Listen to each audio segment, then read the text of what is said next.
तो हेलो बच्चों, आज क्लास 11 के चैप्टर 2 स्टार्ट करने वाले हैं। चैप्टर 2 का नाम आपका है स्ट्रक्चर ऑफ एटम। देखिए, इस चैप्टर में आपको 4 पार्ट में इसको आपको पढ़ना होगा। अगर मैं आपसे बात करूं इसके 4 पार्ट की, तो उसमें पहला पार्ट जो होगा आपका बच्चों वो क्या होगा, डिस्कवरी ऑफ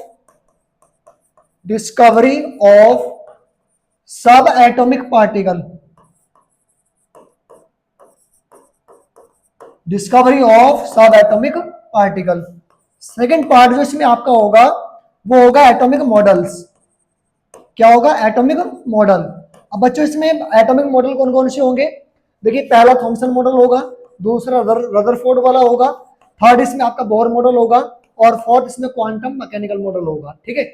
उसके बाद थर्ड पार्ट की अगर हम बात करें तो उसमें आप पढ़ोगे, यहाँ पे क्या पढ़ोगे, डी ब्रोगली पढ़ोगे, और स्पेक्ट्रा ऑफ हाइड्रोजन पढ़ोगे, हाइजेनबर्ग प्रिंसिपल पढ़ोगे, हंस रूल पढ़ोगे इसमें। ठीक है, ये सारे टॉपिक इसमें आ जाएंगे।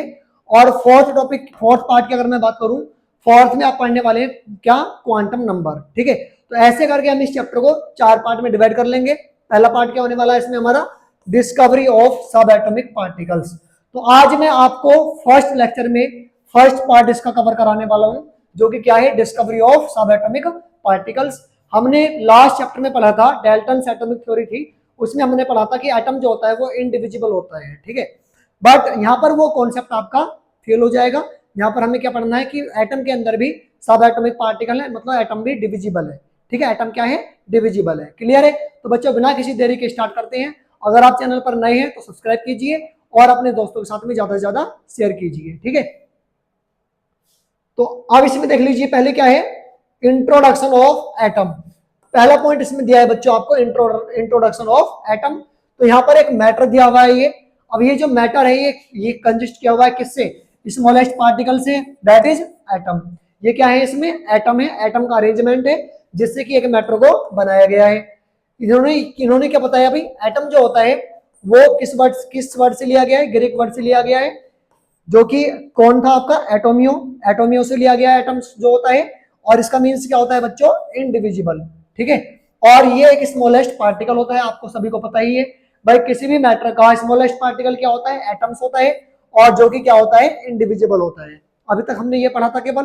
ठीक है, उसके बाद अब डाल्टन्स एटॉमिक थ्योरी की अगर हम बात कर लेते हैं, तो डाल्टन्स एटॉमिक थ्योरी में आपने पढ़ा था, ये जो थ्योरी थी law of conservation of mass को भी गिवन करती थी, लॉ ऑफ कांस्टेंट कंपोजिशन को भी आप ये थ्योरी बता देती थी वहां पे, लॉ ऑफ मल्टीपल प्रोपोर्शन को भी बताती थी, और क्या बताया था कि भाई एटम जो होता है वो क्या होता है, न्यूट्रल होता है। क्या होता है बच्चों, न्यूट्रल होता है, उसके पास कोई चार्ज उस पर नहीं होता। अनएक्सप्लेन्ड, इसने क्या एक्सप्लेन नहीं करा, वो पॉइंट क्या है, generation of electrical charge while rubbing glass by silk. जब गिलास को सिल्क से रब किया जाता है तो वहां पे क्या होता है, जनरेशन होता है इलेक्ट्रिकल चार्ज का। ये आपने एक्टिविटी अपने बचपन में भी की होगी, है ना। तो ये इस चीज को एक्सप्लेन नहीं कर पाई थ्योरी। अब इसमें आगे चलते हैं हम, आगे आप देखेंगे इसमें क्या है बच्चों, Dalton's assumption that atoms are indivisible is wrong. मतलब डाल्टन्स ने कहा था कि एटम क्या है, इंडिविजिबल है, जो कि क्या है बच्चों, रॉन्ग है। ठीक है, बाद में एटम को डिवाइड कर दिया गया, डिवाइड किया गया यहाँ पे किस किस में, ये आपका हो गया इलेक्ट्रॉन, ये आपका हो गया प्रोटॉन पॉजिटिव वाला, और ये आपका हो गया न्यूट्रॉन। ठीक है, इसके अंदर 3 सब एटॉमिक पार्टिकल आ गए, कौन कौन से, that is electron, proton and neutron. ठीक है, तो डाल्टन्स ने क्या बताया कि एटम इंडिविजिबल है, बट बाद में हमने थ्योरी पढ़ी कि एटम में क्या है, सब एटॉमिक पार्टिकल है, जो कि इलेक्ट्रॉन, प्रोटॉन और न्यूट्रॉन के रूप में है। क्लियर है बच्चों? फिर उसके बाद सबसे पहले इसमें टॉपिक हम करने वाले हैं क्या, जैसे कि मैंने आपको बता ही दिया है, डिस्कवरी ऑफ सब एटॉमिक पार्टिकल। क्या करने वाले हैं बच्चों, डिस्कवरी ऑफ सब एटॉमिक पार्टिकल। ये आपका फर्स्ट लेक्चर और फर्स्ट आपका पार्ट इसमें होने वाला है। इसमें लर्निंग ऑब्जेक्टिव्स क्या क्या है, इसमें लर्निंग ऑब्जेक्टिव में पहला पॉइंट क्या है, डिस्कवरी ऑफ इलेक्ट्रॉन, और दूसरा पॉइंट क्या है बच्चों, discovery of proton and neutron. ठीक है, तो हम बिना किसी देरी के फर्स्ट वाले टॉपिक को स्टार्ट करने से पहले कुछ चीजें समझ लेते हैं। आपको पता ही होगा, ये पॉजिटिव चार्ज, ये भी पॉजिटिव चार्ज, अगर ये नियर अबाउट आएंगे, एक दूसरे के नियरेस्ट आएंगे, तो वहां पर क्या होगा, रिपेल करेंगे आपस में। क्या करेंगे, ये रिपेल करेंगे, क्योंकि लाइक चार्ज जो होता है वो हमेशा रिपेल करता है, बट अनलाइक चार्ज हमेशा क्या करता है, अट्रैक्ट करता है एक दूसरे को। तो अगर पॉजिटिव नेगेटिव के पास जाएगा तो अट्रैक्ट होगा, पॉजिटिव पॉजिटिव के पास जाएगा तो रिपेल होगा, या नेगेटिव नेगेटिव के पास जाएगा तो भी रिपेल होगा। बात समझ में आई बच्चों? यहाँ पर नेगेटिव और पॉजिटिव भी होता तो भी क्या होते हैं, आपस में अट्रैक्ट होते, ठीक है। बट ये क्या होंगे आपस में, ये आपस में रिपेल होंगे। क्लियर है बच्चों? लाइक चार्ज रिपेल होता है और अनलाइक चार्ज अट्रैक्ट होता है। इसके बाद अब हम टॉपिक स्टार्ट करेंगे हमारा। क्या टॉपिक है? Discovery of electron. बच्चों क्या टॉपिक है? Discovery of electrons. और इस डिस्कवरी को किसकी हेल्प से पढ़ा जाता है? कैथोड रे डिस्चार्ज ट्यूब की हेल्प से। तो इसमें जो पहला एक्सपेरिमेंट है, जो इस मतलब डिस्कवरी का जो श्रेय जाता है वो जे थॉमसन को जाता है, लेकिन ऐसा नहीं है कि जे थॉमसन ने ही इसको स्टार्ट किया था।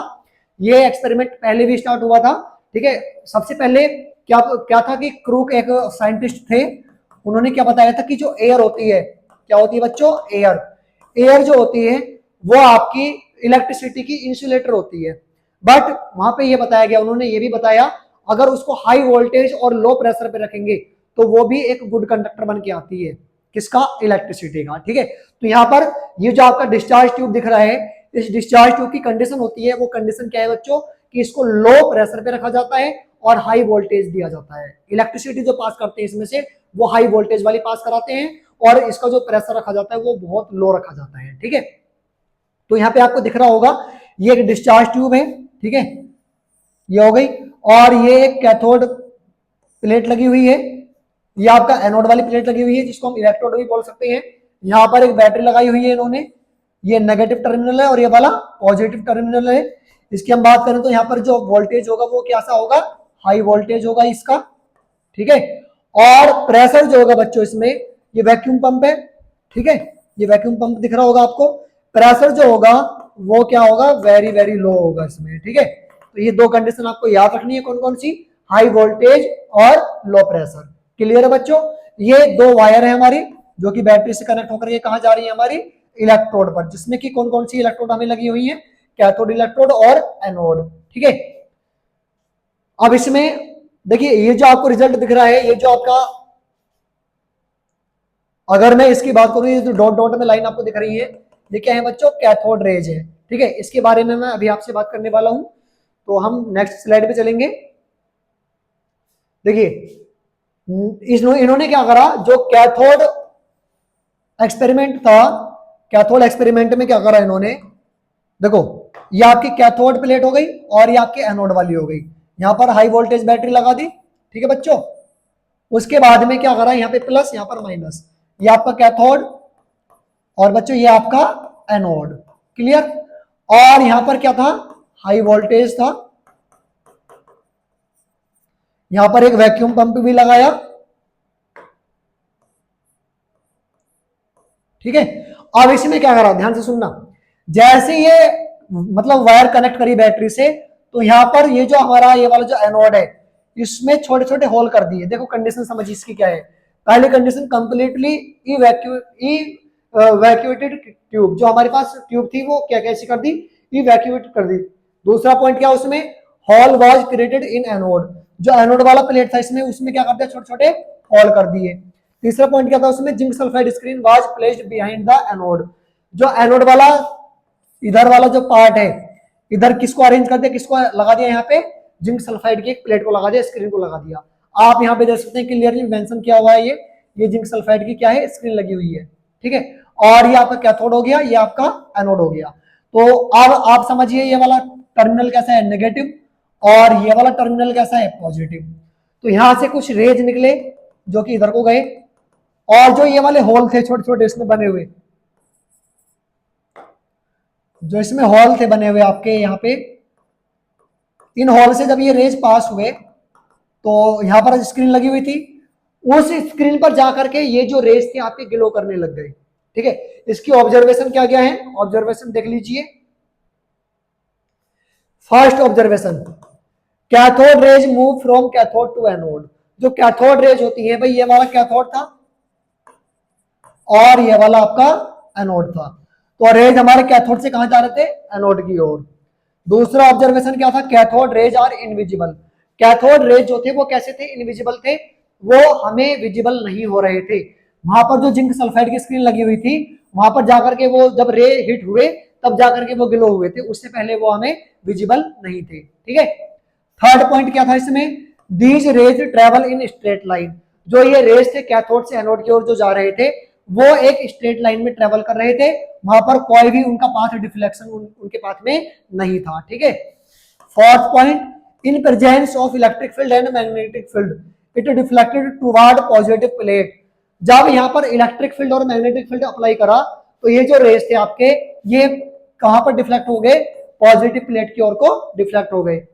उसके बाद fifth point, characteristics of CR cathode rays, CR का मींस कैथोड रेज, कैरेक्टरिस्टिक्स जो थे कैथोड रेज के, इज इंडिपेंडेंट, वो क्या है, इंडिपेंडेंट है, ऑफ मटेरियल ऑफ इलेक्ट्रोड, भाई जो आपका ये इलेक्ट्रोड है कैथोड वाला, इसका जो भी मटेरियल है उसके भी इंडिपेंडेंट थे, और दूसरा नेचर ऑफ गैस, जो उसमें गैस भरी हुई है, एयर भरी हुई है उसके अंदर, वैक्यूम जो ट्यूब थे हमारे पास डिस्चार्ज ट्यूब, उसके अंदर जो एयर भरी हुई है उसके भी नेचर पर वो डिपेंड नहीं थे, ना तो वो इलेक्ट्रोड के मटेरियल पर डिपेंड थे, ठीक है, और ना ही बच्चों वो एयर के नेचर पर डिपेंड थे। क्लियर।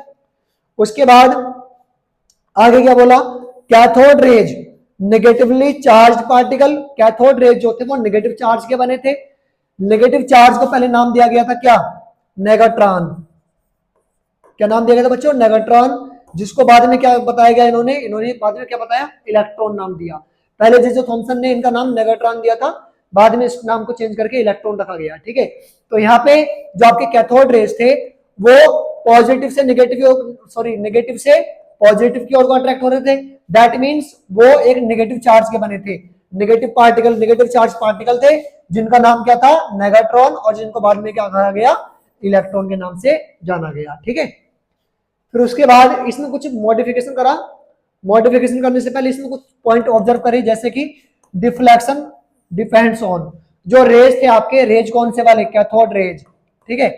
जो आपके कैथोड रेज थे इनका जो डिफ्लेक्शन था वो किन किन चीजों पर डिपेंड्स था, मास ऑफ इलेक्ट्रॉन पर, भाई जिस पार्टिकल के वो रेज बने थे, इलेक्ट्रॉन के बने थे, उनके मास पर ये आपका डिपेंड करता था, कौन, डिफ्लेक्शन। ठीक है भाई, मास जितना कम होगा उतना ही ज्यादा डिफ्लेक्शन होगा, बात समझ रहे हैं, जितना हल्का पार्टिकल होगा उतना ही ज्यादा उसमें डिफ्लेक्शन पॉसिबल होगा।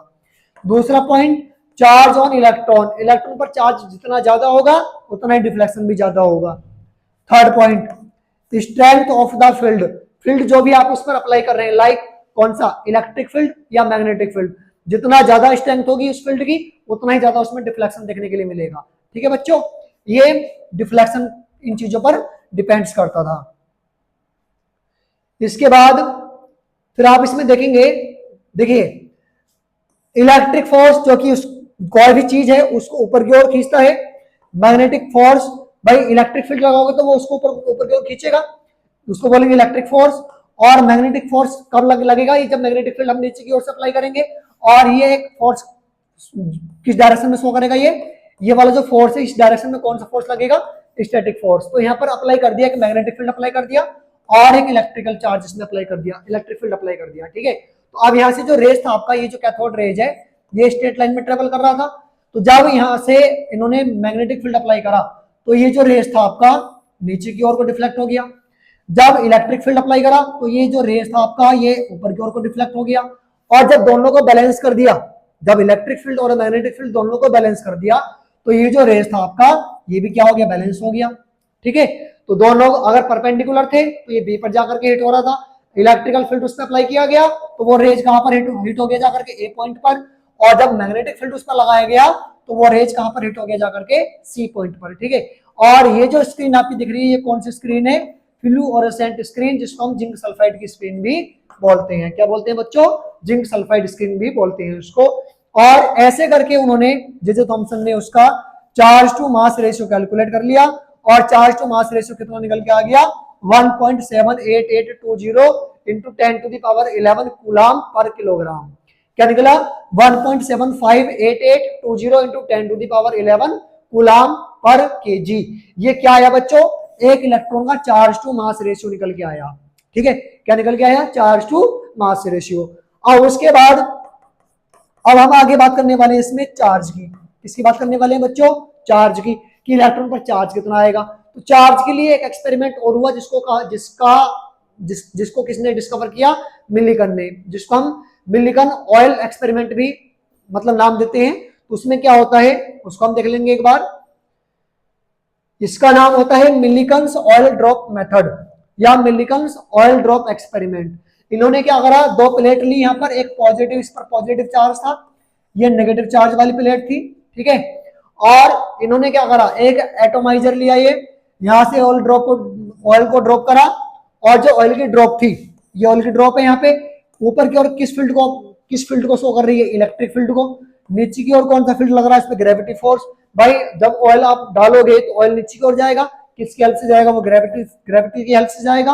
और जो स्टेट में जो फोर्स लग रहा था वो कौन सा था, स्टैटिक फोर्स, ठीक है। तो टेलीस्कोप से उस ऑयल ड्रॉप को देखा गया यहाँ पे, और यहाँ पे क्या कर दिया गया, सोर्स ऑफ आयोनाइजिंग रेडिएशन, मतलब यहाँ पे रेडिएशन भी उसमें अप्लाई कर दिए गए, ठीक है। जब यहाँ पर ऑयल ड्रॉप इससे यहाँ पर ड्रॉप हुई तो उस पर क्या निकला, चार्ज निकला, और इलेक्ट्रॉन का चार्ज निकल के कितना आया, 1.6 into 10 to the power minus 19 coulomb. कितना चार्ज आया बच्चों निकल करके, 1.6 into 10 to the power minus 19 coulomb, ठीक है। फिर इसके बाद अब अगर हम बात करें मास की, भाई अगर मास निकालना होगा तो चार्ज को चार्ज टू मास रेशियो से कैलकुलेट कर दिया। चार्ज हमने अभी आपको बताया 1 माइनस का 1.60 है ना, 6 into 10 to the power minus 9 coulomb. और चार्ज टू मास रेशियो की वैल्यू अभी आपको बताई थी 1.758820 into 10 to the power 11 coulomb पर केजी। जब इनको सॉल्व करा तो सॉल्व करने के बाद में मास कितना आया इलेक्ट्रॉन का, 9.1094 into 10 to the power minus 31 KG. KG means kilogram.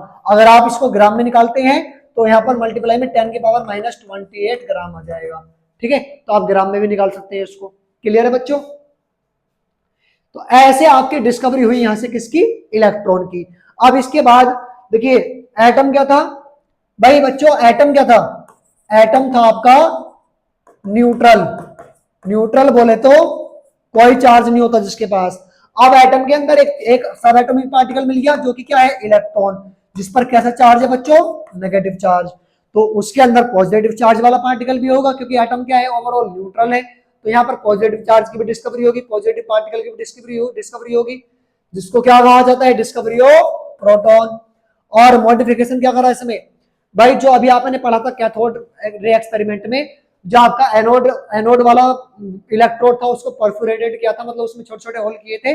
अब होल कहाँ करने हैं आपको, कैथोड वाले इलेक्ट्रोड में। और जिंक सल्फाइड की स्क्रीन को एनोड से हटा करके कैथोड की ओर लगा देना है। तो मॉडिफिकेशन समझ लीजिए क्या है, cathode ray tube is not evacuated and filled with gas. भाई कैथोड रे ट्यूब जो था वो ना तो इवैक्यूएटेड था और ना ही फिल्ड किया हुआ था गैस से, ठीक है। दूसरा पॉइंट क्या था, हॉल, दूसरा पॉइंट क्या है इसमें, hall was created in cathode. भाई उसमें जो था एंड उसमें डिस्कवरी ऑफ इलेक्ट्रॉन में वहां पे हॉल किस में किए थे, एनोड में। यहाँ पर किस में करने हैं, कैथोड में करने हैं, ठीक है। Third point, zinc sulphide screen was placed behind the cathode. भाई अब ये जो आपका जिंक सल्फाइड का जो प्लेट है वो कहाँ कहाँ लगाना है, बिहाइंड द कैथोड, कैथोड के बिहाइंड में, ठीक है। अब इसके पॉइंट हम समझ लेंगे। भाई यहां पर भी पॉइंट वही ऑब्जर्व हुए सेम, क्या कि glow was scene indicated charge particle. भाई सेम एक्सपेरिमेंट है, सेम एक्सपेरिमेंट है। ये आपका एनोड हो गया और बच्चों ये आपका हो गया कैथोड, ठीक है। अब कैथोड को छोटे छोटे पॉइंट में होल कर दिए यहाँ पे, और जिंक सल्फाइड की स्क्रीन लगा दी। तो रेज अब इधर से इधर को ट्रेवल करेंगे और ये रेज होल में से पास होकर के यहाँ पर क्या करने लगेंगे, ग्लो करने लगेंगे, ठीक है। तो यहाँ पर पहला पॉइंट क्या बताया, glow was scene indicated charge particle, मतलब ग्लो वहां पर देखा गया, इसका मतलब कि जो पार्टिकल है उसमें क्या है, चार्ज है, ठीक है। दूसरा पॉइंट क्या है, जो charge to mass ratio depends upon gas. यहाँ पर चार्ज टू मास रेशियो जो है वो डिपेंड्स है गैस पर, ठीक है। वहां पर डिपेंड्स नहीं थी, लेकिन यहाँ पर डिपेंड्स है, ठीक है। यहाँ पर हाइड्रोजन गैस ली जाती है बच्चों, ठीक है। Third point, in presence of electric field it deflects toward negative plate indicated positively charge particle. जब यहाँ पर क्या अप्लाई करा, इलेक्ट्रिक फील्ड अप्लाई करा, तो ये डिफ्लेक्ट हो गई कहां पर, नेगेटिव प्लेट, कहां पर डिफ्लेक्ट हो गई, नेगेटिव प्लेट पर डिफ्लेक्ट हो गई। दैट मींस वो क्या इंडिकेट कर रही है कि पॉजिटिव चार्ज उनके अंदर प्रेजेंट है, ठीक है। उसके बाद फोर्थ पॉइंट क्या था बच्चों, mass of particle depends on nature of gas. जो मास ऑफ पार्टिकल्स था वो डिपेंड्स करता था कि हमारे पास गैस कौन सी भरी हुई है उसके अंदर। ठीक है, तो यहाँ पे एक, यहाँ से ऑब्जर्वेशन से एक पॉइंट निकाला, smallest and lightest positive ion जो हमारे रेज हैं भाई, इन इन जो हमारे एनोड रे हैं बच्चों, एनोड रे को कैनाल रे का नाम भी दिया जाता है, इनको कैनाल रे के नाम से भी जाना जाता है। और ये जो रे थे आपके स्मॉलेस्ट और लाइटेस्ट पॉजिटिव आयन से बने थे, जो कि क्या था, हाइड्रोजन का आयन था, जिसको क्या कहा गया, प्रोटॉन। क्या कहा गया बच्चे, जिसको प्रोटॉन कहा गया। ठीक है, और वो कैसा चार्ज कैरी करते थे, पॉजिटिव चार्ज। ठीक है बच्चों, उसके बाद अब देखिए एटम का जो मास था भाई, एटम के अंदर कौन कौन से पार्टिकल हो गए, इलेक्ट्रॉन हो गया और प्रोटॉन हो गया। अब इसका मास जो भी था, ठीक है, मास ए, इसका जो मास था वो इलेक्ट्रॉन का मास और प्रोटॉन का मास इन दोनों के इक्वल होना चाहिए था ना, बट ऐसा रिजल्ट हमें वहां पर नहीं मिला। वहां पर रिजल्ट ये मिला था कि मास ऑफ एटम जो था वो इलेक्ट्रॉन के मास और प्रोटॉन के मास से ज्यादा था। दैट मीन्स कि एटम के अंदर एक सब एटॉमिक पार्टिकल और था, उसके अंदर एक सब एटॉमिक पार्टिकल और था। ठीक है, और वो पार्टिकल क्या था, न्यूट्रॉन। क्या था बच्चों, वो न्यूट्रॉन था। और उसको डिस्कवर किया था किसने, जेम्स चैडविक ने, जेम्स चैडविक। ठीक है, ये साइंटिस्ट थे, इन्होंने उसकी डिस्कवरी की थी। डिस्कवरी कैसे की, समझिए इस पॉइंट को आप। ठीक है, देखिए उन्होंने क्या करा, एक रेडियो एक्टिव एलिमेंट लिया जिस पर कोई अल्फा पार्टिकल का बूमबार्ड कराया। रेडियो एक्टिव एलिमेंट हमने जैसे यहाँ पे बेरिलियम ले लिया, इसका एटॉमिक नंबर होता है 4, एटॉमिक मास होता है 9। अल्फा पार्टिकल की बात करेंगे तो 2 हीलियम 4, ये अल्फा पार्टिकल होता है। जब बेरिलियम रेडियो एक्टिव एलिमेंट पर बूमबार्ड कराया अल्फा पार्टिकल का, तो वहां से क्या मिला बच्चों, 6C क्या मिला, 12 मिला देखने के लिए, और प्लस उसमें से एक न्यूट्रॉन निकला। क्या निकला, न्यूट्रॉन, जो कि न्यूट्रल था। कैसा था बच्चों, न्यूट्रल। नेचर में कैसा था वो, न्यूट्रल था। न्यूट्रॉन क्या है, न्यूट्रल पार्टिकल है। और किसने डिस्कवर किया उसको, चैडविक ने डिस्कवर किया। ठीक है बच्चों, क्लियर है। तो यहाँ पर रेडियो एक्टिव एलिमेंट कौन लिया, बेरिलियम, उस पर हीलियम का बूमबार्ड कराया, अल्फा पार्टिकल बूमबार्ड कराया, तो वहां से एक 6 कार्बन 12 मिला और न्यूट्रॉन की वहां से डिस्कवरी हो गई। तो ऐसे करके जो एटम था हमारा, उसके अंदर 3 एटॉमिक पार्टिकल मिल गए, सब atomic particle, that is electron, proton और न्यूट्रॉन। जब इन तीनों का मास ऐड करा गया तो वो एक एटम के मास के इक्वल आया वहां से। क्लियर है बच्चों। तो ऐसे करके 3 सब एटॉमिक पार्टिकल की उसमें से डिस्कवरी हो गई। इसके बाद बच्चों देखो, इसमें हमें एक टेबल दी हुई है। टेबल में क्या है कि हमारे पास कौन कौन से सब एटॉमिक पार्टिकल है, इलेक्ट्रॉन, प्रोटॉन और न्यूट्रॉन, जिनका की सिंबल क्या है, इलेक्ट्रॉन का E, प्रोटॉन का P, न्यूट्रॉन का N।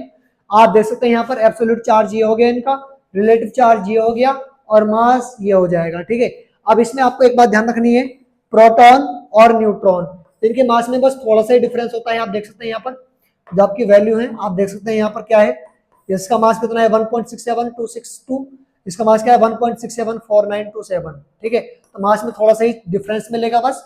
बाकी इसका जो मास है वो 0.0054 है, यहाँ पर इसका मास 1.00727 है, इसका 1.00867 है। इसको अप्रोक्स करके किसके इक्वल लिया जा सकता है, 1 के इक्वल, और ये कितना हो जाएगा, 0 के इक्वल हो जाएगा। ठीक है बच्चों, अब इसमें क्वेश्चन दिया है, यहाँ पे क्वेश्चन है, what is the decreasing order of charge to mass ratio of electron, proton and neutron. तो चार्ज टू मास रेशियो की बात करें, सबसे ज्यादा इलेक्ट्रॉन का होता है, देन प्रोटॉन, देन न्यूट्रॉन। तो ये इसका ऑर्डर हो जाएगा। ठीक है, इलेक्ट्रॉन, प्रोटॉन और न्यूट्रॉन। तो सबसे कम जो चार्ज टू मास रेशियो होता है वो किसका होता है, न्यूट्रॉन का होता है। न्यूट्रॉन का 0 होता है अप्रोक्स, क्यों, क्योंकि उस पर चार्ज 0 होता है, कोई चार्ज उसके पास नहीं होता। ठीक है बच्चों, तो आज के लेक्चर में हमने कवर किया discovery of electron, discovery of proton and discovery of neutron. इसके अगले लेक्चर में हम आपको पढ़ाएंगे एटॉमिक मॉडल्स। ठीक है, तो ऐसी चैनल पे बने रहिए। अगर आप नए हैं तो इसको सब्सक्राइब जरूर करें।